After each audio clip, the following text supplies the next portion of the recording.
pagi, salam sejahtera. Tuhan menolong dan senantiasa memberkati kita. Pagi ini saudara-saudara kita akan memahami firman lewat Filipi pasal 4 ayat 10 sampai 13. Filipi pasal 4 ayat 10 sampai 13. Mari kita berdoa untuk memahami firman Tuhan. Tuhan tolong dan pimpin kami untuk memahami kebenaran firman-Mu pada pagi yang indah ini. Biar dalam kasih dan kuasa Roh Kudus kami dituntun untuk bersama-sama memahami firman Tuhan dan dimampukan untuk memaknainya. Tolong dan berkati kami. Berkati bibir mulut hamba-Mu dalam segala keterbatasan disempurnakan dalam kasih dan sayang Tuhan. Kami mohon dalam kasih Yesus Kristus. Amin. Ayat 10 sampai 13 Filipi pasal 4. Terima kasih atas pemberian jemaat. Aku sangat bersukacita dalam Tuhan bahwa akhirnya pikiran-Mu dan perasaan-Mu bertumbuh kembali untuk aku. Memang selalu ada perhatian-Mu, tetapi tidak ada kesempatan bagimu. Kukatakan ini bukanlah karena kekurangan, sebab aku telah belajar mencukupkan diri dari segala keadaan. Aku tahu apa itu kekurangan dan aku tahu apa itu kelimpahan. Dalam segala hal dan dalam segala perkara, tidak ada sesuatu yang merupakan rahasia bagiku. Baik dalam hal kenyang maupun dalam hal kelaparan, baik dalam hal kelimpahan maupun dalam hal kekurangan. Segala perkara dapat kutanggung di dalam Dia yang memberi kekuatan kepadaku. Segala perkara dapat kutanggung dalam Dia yang memberi kekuatan kepadaku. Saudara-saudara, jemaat yang dikasihi Tuhan, pagi hari ini kita bersama-sama dituntun untuk bersama memahami kebenaran firman Tuhan lewat surat Paulus kepada jemaat di Filipi. Kita tahu seorang prajurit yang hebat, ia tidak hanya dibentuk ketika ia berlatih, ketika ia ada di lapangan baris berbaris, tetapi seorang prajurit akan menjadi hebat ketika semakin banyak ia berada di apa yang kita sebut dengan medan tempur, medan peperangan yang sesungguhnya.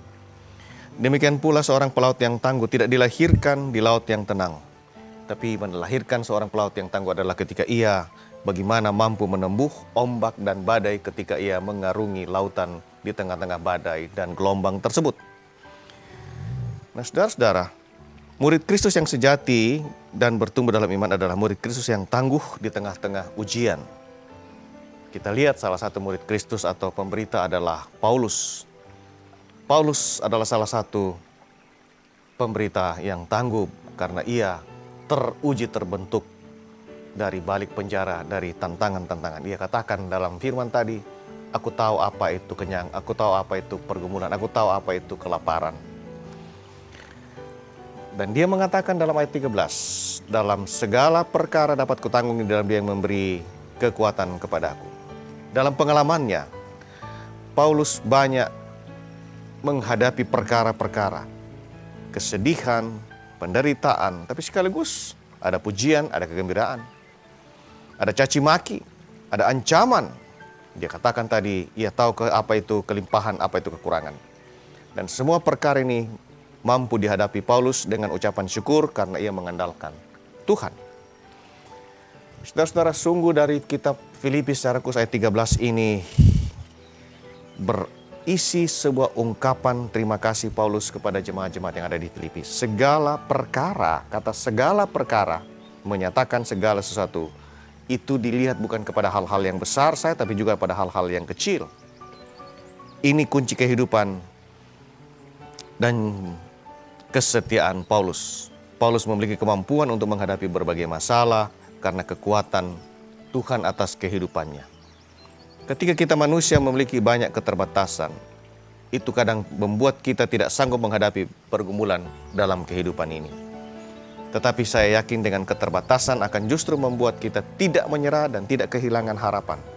Ketika kita mengetahui di hari esok ada Tuhan, ada Allah yang tidak terbatas yang mampu menolong dan memberikan kita hikmat dalam mengatur perjalanan kehidupan kita. Saudara-saudara, Bapak Ibu yang saya kasihi, mari kita belajar dan berserah dengan mengandalkan Tuhan dalam segala masalah yang kita hadapi dalam hidup ini dengan bersyukur. Yang kedua, meyakini bahwa Tuhan memiliki hikmat yang luar biasa dalam mengatur dan memelihara hidup setiap orang yang berserah kepadanya. Dalam segala perkara dapat kutanggung di dalam Dia yang memberi.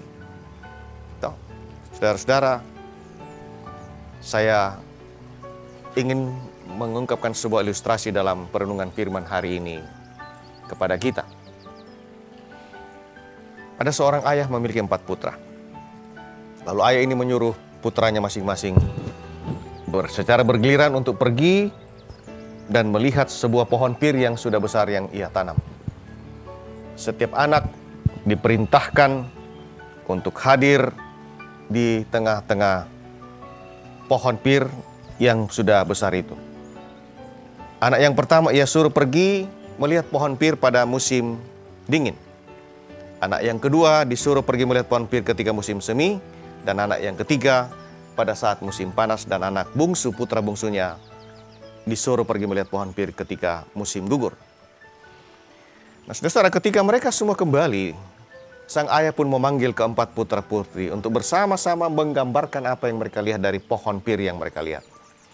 Anak pertama mengatakan bahwa pohon pir itu jelek, bengkok, dan melilit. Lalu putranya yang kedua mengatakan bahwa pohon itu ditutupi dengan tunas hijau dan menjanjikan. Lain lagi pendapat anaknya yang ketiga. Anak yang ketiga mengatakan, ternyata pohon pir itu syarat dengan bunga yang berbau begitu manis dan tampak sangat indah. Anak terakhir tidak setuju dengan mereka. Lalu ia mengatakan, pohon tersebut sudah matang, penuh buah, dan penuh kehidupan. Itu anak yang keempat punya pendapat. Ayat tersebut kemudian menjelaskan kepada anak-anak mereka bahwa tidak ada satupun dari pendapat mereka yang salah, karena mereka telah melihat pohon kehidupan pada musim-musim yang berbeda. Lalu kemudian sang ayah melanjutkan kata-katanya, kalian tidak bisa menilai pohon dari hanya satu musim. Begitupun dengan kehidupan kalian. Kalian tidak bisa mengatakan bahwa hidup ini begitu menyedihkan, atau begitu berat, atau begitu penuh perjuangan, begitu tidak ada kepastian. Tetapi kalian di suatu waktu pasti akan merasakan kebahagiaan. Saudara-saudara, jika kita putus asa saat musim dingin, kita akan kehilangan janji musim semi, keindahan musim panas, dan pemenuhan pada saat musim gugur. Oleh karena itu, jangan biarkan di satu musim menghancurkan sukacita dari sisi kehidupan kita sebagai umat Tuhan. Memang saat kita mengandalkan Tuhan, tidak semua perkara selesai seperti yang kita harapkan. Tetapi, seperti Paulus menyatakan, kita dimampukan untuk bersyukur karena kita semua diizinkan Tuhan untuk mengalami hari-hari yang kita jalan. Kekuatan dari Tuhan memampukan kita menghadapi tiap situasi, baik buruk, berat, ringan.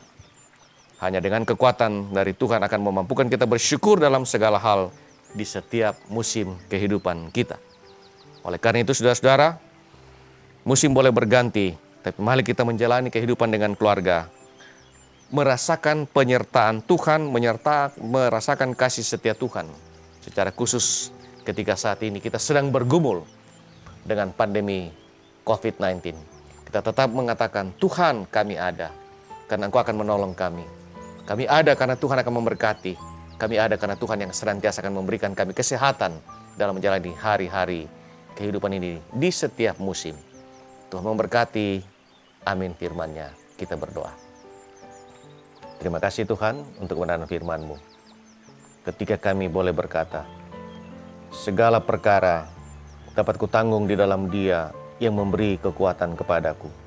Kami percaya Tuhan yang senantiasa menolong dan memimpin kehidupan kami, bahwa kekuatan yang dari Tuhan akan senantiasa menopang kami, memampukan kami menjalani hari-hari kehidupan yang Tuhan perkenankan bagi kami dengan senantiasa bersyukur di dalam hidup ini. Terima kasih Bapa, Tuhan senantiasa memimpin kehidupan ini. Dalam kuasa kasih Yesus kami pinta. Amin.